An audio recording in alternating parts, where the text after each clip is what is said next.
तो दोस्तों शुरू कर दे आज की इंफ्रा न्यूज। पहली खबर जो आ रही है वो है महाराष्ट्र के वेस्टर्न घाट्स में बसे हुए हिल स्टेशन से रिलेटेड, जहां पर एक brand new hill station develop किया जाने वाला है। तो दोस्तों ये खबर सुनने में बहुत अजीब है क्योंकि जनरली हिल स्टेशन बनाए नहीं जाते, वो ऑलरेडी एग्जिस्ट करते हैं। महाराष्ट्र के अंदर माथेरान, महाबलेश्वर ये ऑलरेडी बहुत ही ज्यादा फेमस स्टेशन है, लेकिन Maharashtra state road development corporation ये चाहती है कि वो महाराष्ट्र के सातारा शहर के पास में मौजूद वेस्टर्न घाट्स के कुछ हिस्सों के अंदर एक न्यू हिल स्टेशन डेवलप करे। तो कुछ ऐसी जगह होती है जहां पर पोटेंशियल होता है, लेकिन यहाँ पर टूरिस्ट ग्रैबिंग नहीं होती हिस्टोरिकल रीजंस की वजह से। अब जो ये गवर्नमेंटल बॉडी है MSRDC, इन्होंने 58 विलेजेस का मैपिंग कंप्लीट कर लिया है। टोटल 235 विलेज यहाँ पर इन्वॉल्व है, जिनका लाइडार सर्वे और लैंड वेरिफिकेशन होना है। इसके बाद में एक डेवलपमेंट प्लान ड्राफ्ट किया जाएगा और बेसिकली यहाँ पे एक नया हिल स्टेशन बनेगा। अब ये सह्याद्री रेंज में ही आता है, कोयना बैकवाटर के पास की मौजूद ये इलाके है। अगर यहाँ पे रिवर्स की बात करें तो सोलश्री और मोदी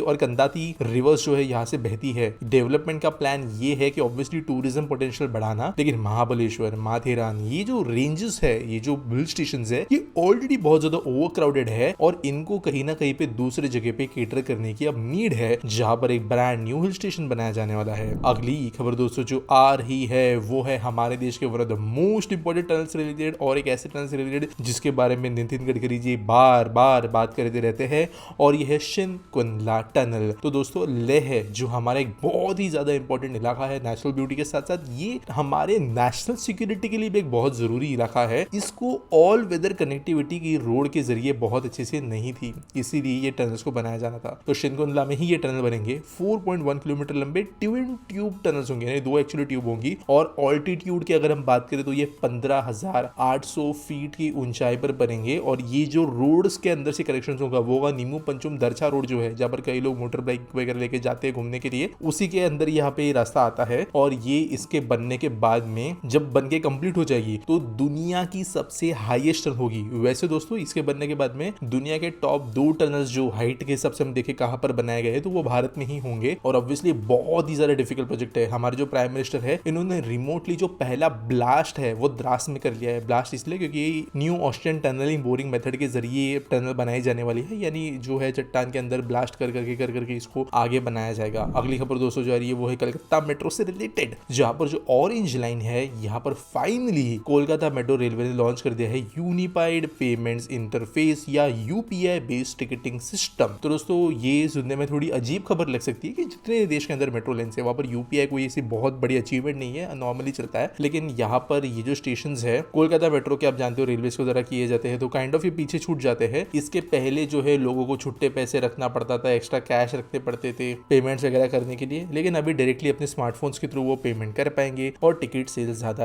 इजीली हो पाएगी। हालांकि फ्यूचर जो है प्रोबेबली अगर हम मेट्रो का देखें तो वो मोबाइल के अंदर ही टिकट मिल जाएगा, डिजिटल वाला ऐसा वाला होने वाला है। और इस रास्ते में हम दिख रहे हैं या मैक्सिमम उसके आगे हमें NCMC कार्ड्स का जो चलन है वो बढ़ता हुआ नजर आएगा। अगली खबर दोस्तों जो आ रही है वो है कलकत्ता से, जहां पर रिडोक्यू इस नाम की कंपनी ने डिसाइड किया है कि वो अपना हेडक्वार्टर UK से शिफ्ट करेंगे कलकत्ता में। तो दोस्तों 48 मिलियन पाउंड्स पर ईयर के एस्टिमेटेड टर्नओवर वाली ये कंपनी है और इन्होंने कहा जो इनके सारे एडमिनिस्ट्रेटिव ऑपरेशंस है, स्टॉक ऑन ट्रेंड, ये पूरी तरीके से कलकत्ता में शिफ्ट किए जाएंगे। तो यहाँ पर दोस्तों आप जानते हो कोलकाता के अंदर भी थोड़ा एक स्लग आ गया था IT इंडस्ट्री में कुछ साल पहले जब बाकी शहर आगे बढ़ रहे थे, लेकिन अब देखने मिल रहा है कि कोलकाता के अंदर जो IT पार्क बने हैं न्यू टाउन के आसपास, वहां पर बड़ी कंपनीज इन्वेस्टमेंट करना शुरू कर चुकी है। कई सारे कंपनीज एंड फाइनेंशियल इंस्टीट्यूशंस के वहां पे अभी बिल्डिंग्स वगैरह बन रही है। तो प्रोबेबिलिटी है कि अगर चीजें सही चलती रहे तो कोलकाता जो बहुत पीछे छूट चुका है इंफॉर्मेशन टेक्नोलॉजी रेस के अंदर, वो कहीं ना कहीं पे अपना एक पोजीशन बना पाएगा और ईस्टर्न इंडिया के अंदर भी एक टेक हब मिलता हुआ हमें नजर आएगा।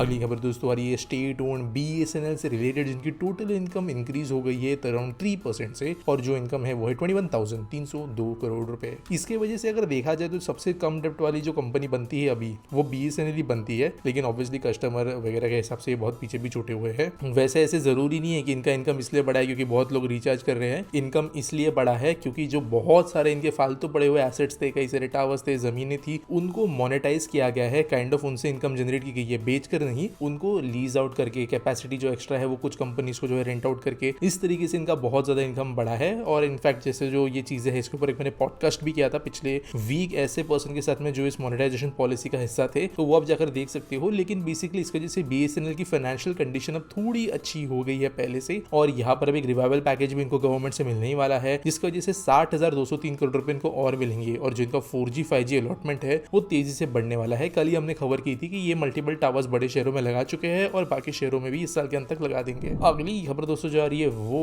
है Ministry of Statistics and Programme Implementation या मोसिपी से रिलेटेड, जहां पर इन्होंने ट्यूसडे को कहा है गवर्नमेंट काउंसिल को सेटअप करने के लिए एक framework for the data innovation lab. ये काउंसिल जो है वो मोसिपी के सेक्रेटरी के अंतर्गत बनाई जाएगी और आप जानते हो कि देश के अंदर वैसे एक स्टैटिस्टिकल काउंसिल है, लेकिन उनके द्वारा जो इस्तेमाल किए जाने वाले मेथड्स है जो आज के करंट बिग डेटा नीड्स है इनसे बहुत पीछे छूट चुकी हुई इंस्टीट्यूशन है। अब इसलिए जरूरी है कि हमारे पास में स्टैटिस्टिक्स की अपनी एक लैब हो जिसके जैसे हम फ्यूचर में जो हमारी नीड्स है अलग अलग डेटा को वेरीफाई करने की, उनको स्टोर करने की और उसको एनालाइज करके उसके हिसाब से डिसीजंस लेने की वो बेहतर बनेगी। अगली खबर दोस्तों जो आ रही है वो है हमारे बजट से रिलेटेड। आप जानते हो कि बहुत खबरें आई है बजट से, लेकिन मैंने आपको खबर दी थी कुछ दिनों पहले MRO के बारे में, मेंटेनेंस रिहैबिलिटेशन एंड रीहॉलिंग के बारे में, ओवरहॉलिंग के बारे में एविएशन शिप बिल्डिंग इंडस्ट्री के लिए। लेकिन जो union minister for port shipping and waterways है उन्होंने कहा है कि हम जल्दी एक कॉम्प्रिहेंसिव पॉलिसी लेकर आएंगे जो इंडिजिनियस शिप बिल्डिंग को प्रमोट करेगी, यानी ब्रांड न्यू शिप्स बनाने के रिलेटेड। तो अब जानते हो कि इसके बारे में थोड़ी पहले बात भी हुई थी और यहाँ पे इंडिया का गोल ये है कि 2047 तक वो टॉप 5 शिप बिल्डिंग नेशंस में पहुंचे। फिलहाल मेन कंपटीशन तो चाइना, कोरिया, जापान इन जैसे देशों से ही है हमारा, लेकिन इसके अंदर हमारे पास इतनी बड़ी कोस्ट लाइन है, इतनी डिमांड है, तो यहाँ पर गवर्नमेंट कोशिश करेगी कि वो शिप बिल्डिंग के अंदर थोड़ा घुस सके। अगली खबर दोस्तों जो आ रही है वो है मुंबई के जवाहरलाल नेहरू पोर्ट अथॉरिटी से रिलेटेड, जिन्होंने कहा है कि वो डेवलप करेंगे एक agree commodity based processing and storage facility at the port of Maharashtra. जो जवाहरलाल नेहरू पोर्ट ट्रस्ट के पास में इसको सेटअप किया जाएगा। 285 करोड़ रुपीस का इसके लिए वो खर्च करेंगे और यहाँ पे अप्रूवल इनको मिल गया है Ministry of port shipping and waterways से। 27 एकड़ के लैंड पार्सल पर ये इस तरीके का एक कॉम्प्लेक्स बनाएंगे जहां पर processing, sorting, packing, laboratory facilities मौजूद होगी। तो जो किसान है जो अपना सामान लेकर आएंगे या जो कंपनीज किसानों से सामान लेकर यहाँ पर लेके आएंगे, उनको जो भी नीड्स होती है एक्सपोर्ट के पहले वो यहीं पर केटर कर दी जाएगी। यहाँ पर लैब्स एंड पैकिंग बहुत ज़्यादा जरूरी फैक्टर्स है क्योंकि इंटर एक्सपोर्ट मार्केट के अंदर ये चीज़ें जरूरी होती है और यहाँ पर अभी इंपोर्ट मार्केट को भी इसका फायदा मिलेगा क्योंकि सारी चीज़ें इंडिया में नहीं बनती है, बाहर से आता है और ये महाराष्ट्र की ही नहीं बल्कि मध्य प्रदेश और गुजरात की नीड्स को भी सेटिस्फाई करेगा। तो एक काइंड ऑफ बड़ा इनपुट यहाँ पे आने वाला है जवाहरलाल नेहरू पोर्ट ट्रस्ट के अंदर। अगली खबर दोस्तों पुणे से, जहां पर नए आईटी पार्क के लिए फाउंडेशन स्टोन लेकर दिया गया है। तो पुणे देश का 3rd बिगेस्ट आईटी हब है और अभी यहाँ पर एक न्यू आईटी पॉलिसी के अंतर्गत कहा गया है कि जो आसपास के विलेजेस से कुछ स्पेशली कहे तो पुणे के पास के चरहोली के अंदर वहां पर एक नया आईटी पार्क बनाया जाएगा जिसकी जो स्पैन होगा वो होगा 3 मिलियन स्क्वायर फीट का डेवलप्ड एरिया के हिसाब से। 50,000 जॉब अपॉर्चुनिटीज से क्रिएट होगी और जो फर्स्ट आईटी पार्क होगा ये नया वाला, इसका नाम होगा चिकाली मोशी चारहोली रेसिडेंशियल कॉरिडोर, यानी आसपास में जो है घर भी बनाए जाएंगे। और करंट जो डेवलपमेंट किया जा रहा है वो प्राइड वर्ल्ड सिटी के द्वारा किया जा रहा है बुद्रुक में। तो यहाँ पर बड़ा डेवलपमेंट पुणे के पास में फिर से शुरू होने वाला है। सही अगर सब कुछ ज्यादा है तो पुणे की आईटी इंडस्ट्री स्लो डाउन नहीं होगी। अगली खबर दोस्तों मुंबई से, जहाँ पर वर्सोवा केबल स्टेट ब्रिज का कॉन्ट्रैक्ट जो मिला है वो है एप्को को। तो दोस्तों मुंबई के अंदर एक काइंड ऑफ आइलैंड है वेस्टर्न साइड में जिसका नाम है मड आइलैंड। बहुत सारी फिल्म शूटिंग यहाँ पे होती है, कुछ बड़े बड़े स्टार्स के यहाँ पे बंगलोज वगैरह, सीरियल शूटिंग तो सब यहीं पे होती है मेनली। लेकिन यहाँ पे कोई भी रोड कनेक्टिविटी मेनलैंड सिटी से ब्रिज के जरिए नहीं है, तो यहाँ पर अगर जाना पड़ता है तो बहुत घूम के जाना पड़ता है और काफी ज्यादा सेंसिटिव जोन है। जो कई लोग यहाँ पे जाते भी है वो फेरीज का इस्तेमाल करते हैं। लेकिन अब यहाँ पर एप्को जो है इन्होंने बिड जीता है केबल स्ट्रेट ब्रिज बनाने के लिए जो वर्सोवा और मड आइलैंड को जोड़ेगा। इसकी वजह से इस लैंड की पोटेंशियल को जो है हमें बढ़ते हुए देखते मिलेगा। 1800 करोड़ का ये प्रोजेक्ट होने वाला है और ये सिर्फ ब्रिज जो है वो सिर्फ वैसे देखा जाए तो ये 725 मीटर लंबा होगा क्योंकि ऑब्वियसली कनेक्टिंग रोड्स भी होगी, लेकिन इसके ऊपर से फुटपाथ एंड पेडेस्ट्रियन वॉकवे भी बना जाएगा 1.5 मीटर विड्थ का, जो कि 27.45 मीटर का होने वाला है। तो अभी ये एक बूंद तो है मड आइलैंड के लिए, लेकिन इसके बनने के बाद में जो एक ग्रीन स्पेस बचा था मुंबई में, इसका क्या होता है ये फ्यूचर पॉलिसी पे डिपेंड करता है। आज एसपीटी के बारे में बात करें तो RHNRHTNDH पूछते हैं what happened to Vande Bharat aluminium 3rd generation was announced for 2025 but no news regarding it till now. मैंने कुछ समय पहले सुधांशु मनी सर का एक इंटरव्यू इसी टॉपिक पे लिया था कि वंदे भारत के एल्यूमिनियम वर्जन का क्या हुआ। तो यहाँ पर हमने जो है उस इंटरव्यू का अगर मैं आपको एकदम शॉर्टकट में बताऊं तो बेसिकली जो बिड्स इनवाइट हुई थी, जो कॉस्ट पे गवर्नमेंट चाहती थी ना इनको बनवाना, उस कॉस्ट पे कोई ज्यादा जो कंपनीज है वो रेडी नहीं थी। एल्यूमिनियम पे ट्रेन बनाना वो आसान तो नहीं है, लेकिन एट द सेम टाइम जो इनिशियल इन्वेस्टमेंट इसके लिए लगेगी, जो फॉर्मिंग लगाने पड़ेंगे, जो यहाँ पर मोल्ड्स बनवाने पड़ेंगे, जो स्टैंपिंग मशीन्स लगवानी पड़ेगी, इनका खर्चा जो है वो हंड्रेड्स ऑफ करोड़ में जाता है।